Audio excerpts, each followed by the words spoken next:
Do you remember the place where you loved to go when you were really young? For me, that place was our local library.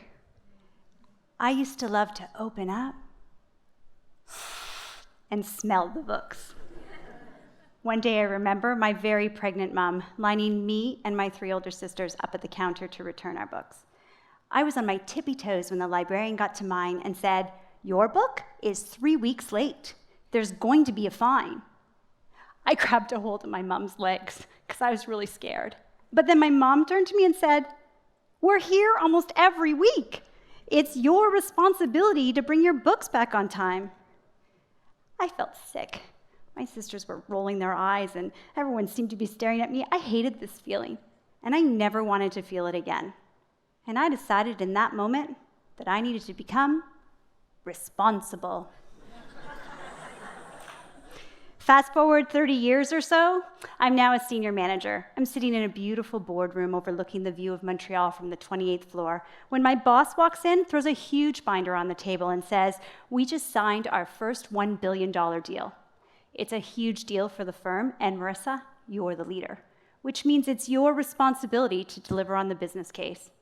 I'm not going to lie to you, there's about 1,000 people on this globally, so I need you to leave nothing to chance."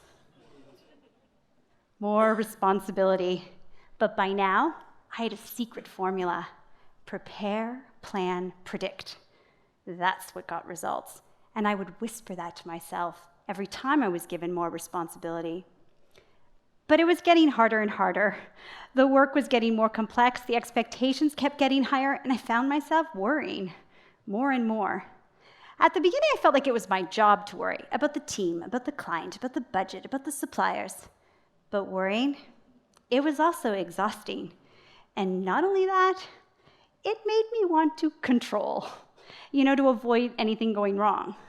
But that meant controlling every variable, which meant controlling everyone and everything.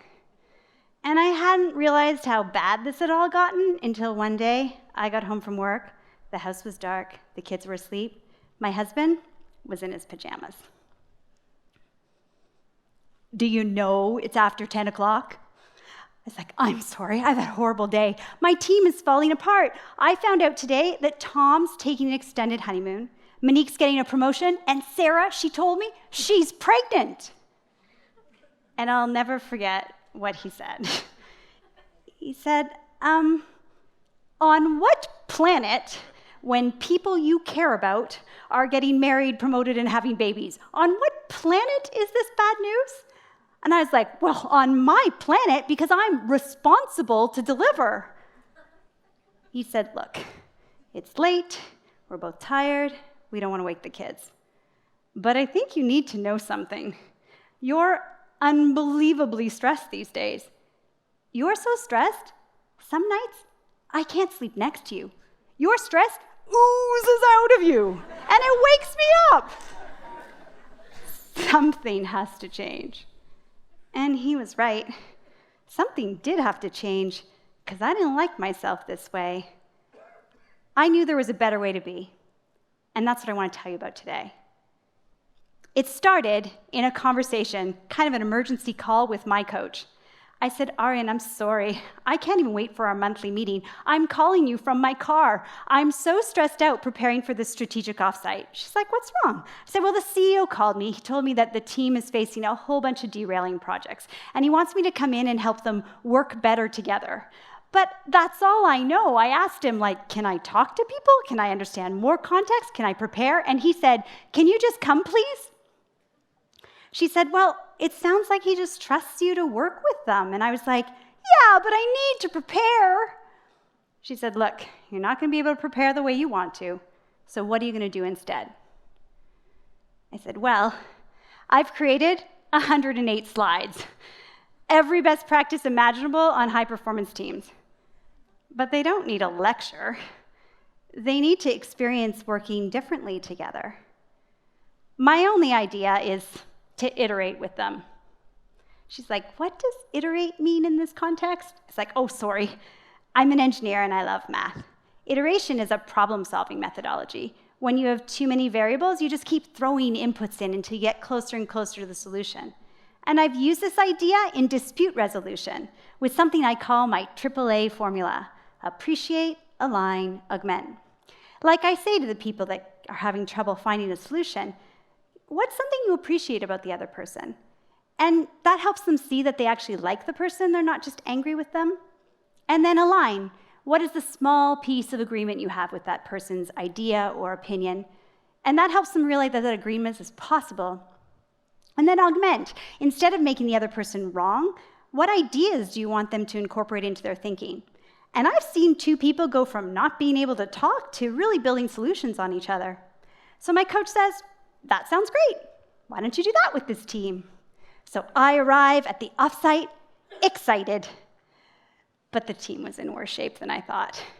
And the CEO introduced me with almost a threatening opening. He said, Marisa's here to get us working together properly on our toughest issues. I tried to compensate with my enthusiasm, but they really looked like this slide. And so I said, okay, I get it. We're going to talk through some tough things today. And the way we're going to do that is we're going to iterate. And what we mean by iterate is we'll have the leader summarize the status of the project, and then everyone is going to provide them with some input. But when we provide input, we're going to do it in a very prescribed way. We're going to use these 3 sentence prompts: I appreciate, I align, I augment. I said, it's going to feel a little prescribed, but trust me, I've seen this work really well. So first up was Pierre. He was the VP of IT, and he had to explain that the project he was running was going to be delayed another 3 months. And before he even got that update out, Jim, the VP of Operations, threw his fist down and said, Pierre is going to have a huge impact on manufacturing. We're headed into peak season. They were locked in on each other, and almost simultaneously, everyone else's eyes turned on me. They looked at me almost to sort of silently say, this is what keeps happening. This is it. This is where we get stuck. I felt this whelm of emotion rise up in me. And it should have been stress, because this was clearly not going well. But it wasn't. It was compassion. Compassion for Pierre, because he was clearly under attack. And compassion for the team, because they were tired of this stress and tension. And compassion for Jim, because he clearly had positive intention behind what he was sharing, but he was so frustrated he just couldn't get it out in a productive way. I walked over to Jim and I said with a smile, Jim, would you please share your input using the 3 sentence prompts?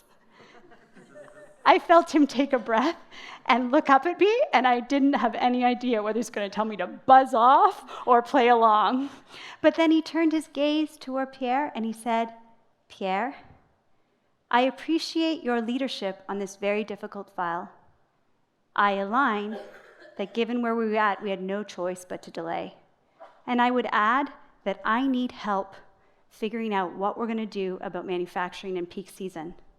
And then Rob said he appreciated the importance of the project, and he aligned with Jim that we had to come up with some answers, and he offered some solutions around capacity planning. And then Stephanie added some solutions about data migration, and Christine added some solutions about data quality. And all of a sudden, Pierre is taking so many notes, he was satiated. He's like, guys, thanks, I've got what I need.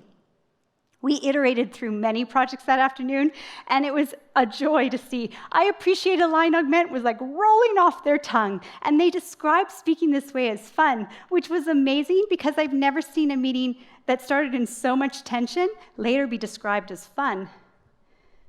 That night I was driving home, and there was a beautiful sunset, and I was so in awe of what I had witnessed, but I was also super confused. I was like, is this semantics? Like, how can the way we talk to each other, how can the sequencing of the way we talk to each other, how can that make such a difference?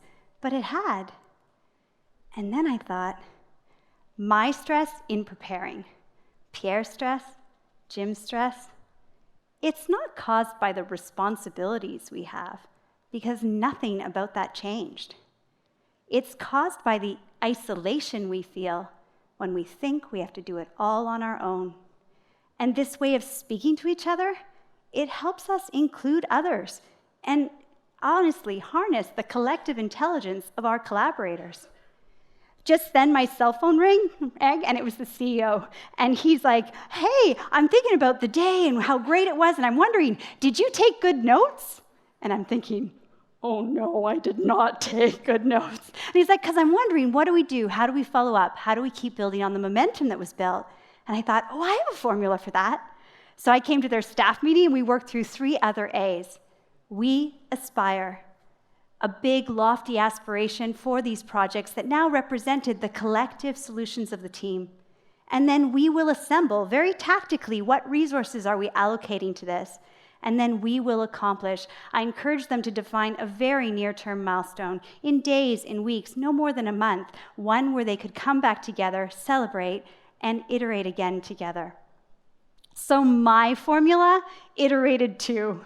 And it went from the AAA formula to what's now known as the 6 A's, the 6 leadership actions. And I started to use this with other clients, and my clients started using it in all kinds of contexts. They even started sticking Post-it notes to their machines to make sure that they remembered to do it on every phone call, every conversation, every email, every meeting. So I knew this thing just really needed a name, and I was like, iteration, action, interaction, interact, and I was like, interactive. And I loved this word interactive because I realized that for the better part of my career, I just kept trying to get more and more proactive, and that clearly wasn't working. But this idea of being interactive, trusting iteration, being inclusive, and focusing on incremental progress, it felt really new and great to me. And in this world of rapid change, ambiguity, lots of stakeholders, interconnectivity and complexity, how can we expect to be anything but interactive as we move towards our aspirations? So now I want to know about you. Where in your world do you feel like I did about your responsibilities? Or where do you just know you're worrying, controlling, stressing, or isolating? Or where are you going to go into a team dynamic similar to the one on that slide? Because I really do want you to play with these 6 A's. You know, something else happened to me that put this all in perspective. I was at my parents' cottage, and I was sitting on the dock with my feet dangling over the edge of the water. I noticed this swallow dive-bombing, trying to pick up a bug on the surface of the water. I don't know what happened. It must have hit a downdraft or something, because all of a sudden it found itself submerged, about 3 or 4 inches under the water, and it was frantic, flapping its wings. And I was watching it, and I was like, it was swimming. And I was like, wow, who knew this bird could swim? I was really impressed. And then I thought, but it's going to kill itself. And then finally, it stopped, floated to the surface, shook itself off, took off, and began to soar across the sky. And I said, that bird can swim, but it was meant to soar. And it hit me. I was that bird. I was submerged in responsibility, swimming as hard as I could. And I realized that night, with my husband in his pajamas, that I couldn't keep it up much longer, that I was going to drown in my responsibilities I'd taken on for everyone and everything. And then when I started iterating and became an interactive leader, that's when I began to soar. You see, the only way that I've found to achieve success without stress is to live and breathe these 6 leadership actions: appreciate, align, augment, aspire, assemble, accomplish, over and over and over again. And when you do, you become an interactive leader, and you too begin to soar. So if you feel like that bird, I just want you to remember this one thing. Too much responsibility, too much stress, iterate your way to success. Be an interactive leader, and you too will begin to soar. Merci.